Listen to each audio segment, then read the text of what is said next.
Անկախության հռչակագիրը նորից է ուսումնասիրել Նիկոլ Փաշինյանը, արդեն վարչապետի պաշտոնում իր համար նոր բացահայտում է արել։ Այդ տեքստն այն մասին է, որ անկախ պետություն պետականություն չի կարող լինել։ Եթե ես սա ասում եմ, հետևաբար ես չեմ կարող ասել, որ նոր սահմանադրության տեքստում պետք է լինի հղում անկախության հռչակագրին։ Ընդհակառակը, ես կարող եմ ասել, որ իմ կարծիքով նոր սահմանադրության տեքստում չպետք է լինի հղում անկախության հռչակագրին, բայց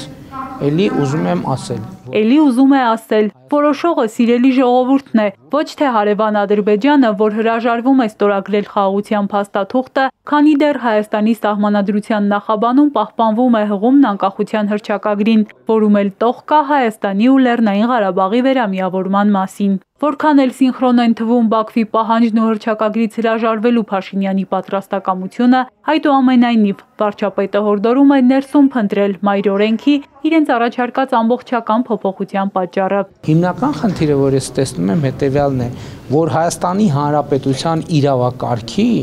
եւ Հայաստանի Հանրապետության քաղաքացիների միջև օրգանական կապի խզում ունենք մենք։ Փաշինյանը որոշում է այն, ինչ իրեն Ալիևը թույլ է տալիս որոշել, մասնավորապես հեծանիվ քշել եւ սոխով ձվածեղ պատրաստել։ Ներսում որևէ խնդիր չկա մայր օրենքի հետ կապված, հակադարձում են ընդդիմադիրները, պնդում են օրակարգը Բաքուն է պարտադրել։ Փաշինյանն ուղղակի իրականացնում է Ալիևի հերթական ցանկությունը։ Անկախության հռչակագիրը մեր պետության ստեղծման անկյունակարն է եղել։ Այդ անկախության հռչակագրի ոգով է կերտվել մեր պետությունը, այդ անկախության հռչակագրի ոգով են արձանագրվել մեր բոլոր հաջողությունները։ Այս հանրապետության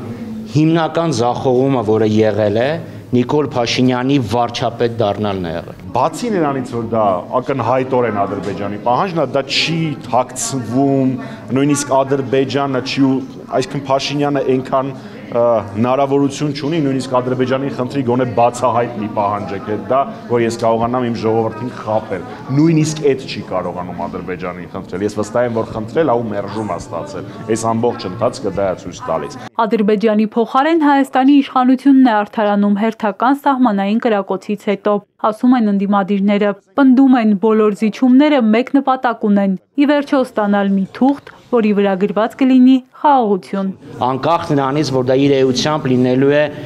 անվերապահ եւ բացարձակ կապիտուլյացիա, որ ինքը գնա ընտրությունների եւ ասի տեսեք, ես խոստացել եմ խաղաղություն եւ ահա ինձ քվեարկեք, որ ես այս խաղաղ ընթացքը շարունակեմ, այլապես կգան ուրիշները եւ կբերեն պատերազմ։